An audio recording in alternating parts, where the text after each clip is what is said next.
I've learned that, especially because, we could get so passionate about a new message that you hear, you want to tell the whole world, and there's nothing wrong with that. But you have to be ready for the battles. And there are many battles I just don't want to have, to be honest. Because when you start messing with a lot of sacred cows, of the beliefs that people have been holding on to for so many years, you have to, in a sense, I don't like using this word, but I'll just like be strategic in a sense. So for me, if you're some guy that's going to be very aggressive with me and you're going to ask me about hell, I'm not going to tell you. Really, I'm not. If you're going to ask me about the devil, I'm not going to tell you either. But if I can start talking about the Bible with you, I'll talk to you about the Bible. Because the reason why you believe in the devil or you believe in hell, at least with certain details, is because of the Bible, right? So if I can mess around with your foundation a little bit, it gets a lot easier to mess around with the other ones, right? And so for me, I was telling Chris and them earlier, I've had a lot of people tell me, like I won't mention the church because you guys know these churches. I would like speak at some places here. They're like, Josh, you can share whatever you want, at the meeting. I'm like, are you sure? So they're like, yeah, just share whatever you want. We're very open. And then when I would share, they'd be like, we take that back. You shouldn't share whatever you want, because they were so uncomfortable. And these are all adults, folks. They're a lot older than I am. To imagine that they got kind of like, uncomfortable around me.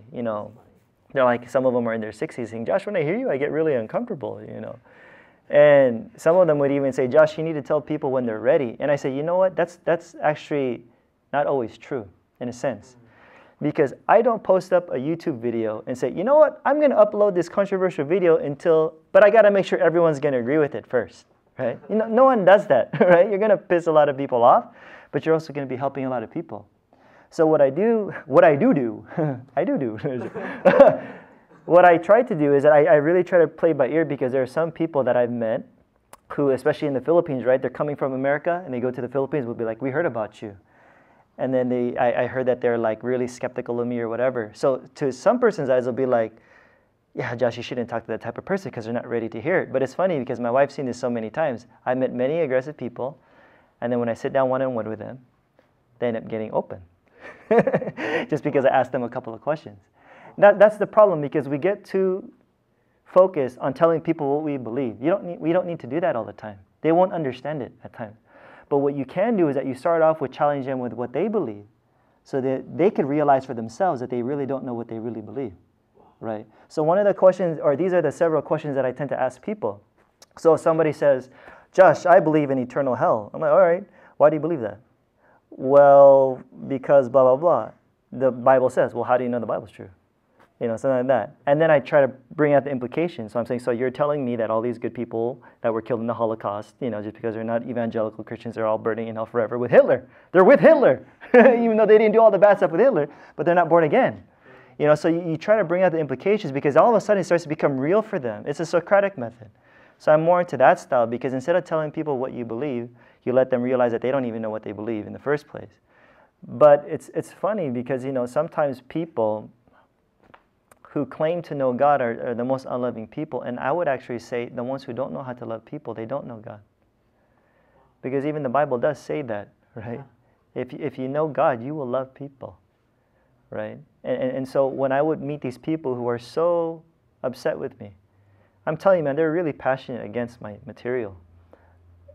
For me, I don't argue with them, and I've learned just to let them be what they're at, and hopefully, if my understanding of love is correct, hopefully they'll start to understand this too in the future. But really, I just learned just to agree to disagree. So there are people that, like, it's funny, I don't know how much you guys follow us on Facebook. You guys have probably never seen me debate at all on Facebook. But you'll see like hundreds or 200 comments of people calling me a heretic, liar, oh, he's a false teacher, he's worse than Joel Osteen, and all that, stuff like that, right? But that's the thing, that's just me. There are some people, they like to debate, and that's fine.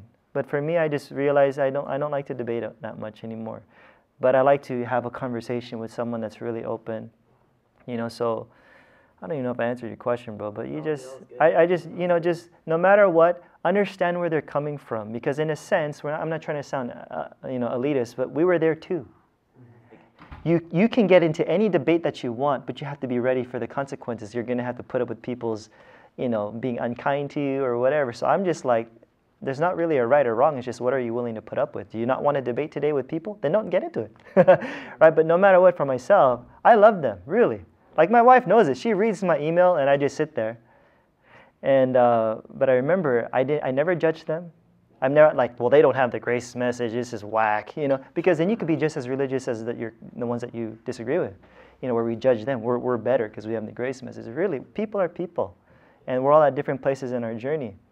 So even if all your friends at your churches are too afraid to speak up, you speak up.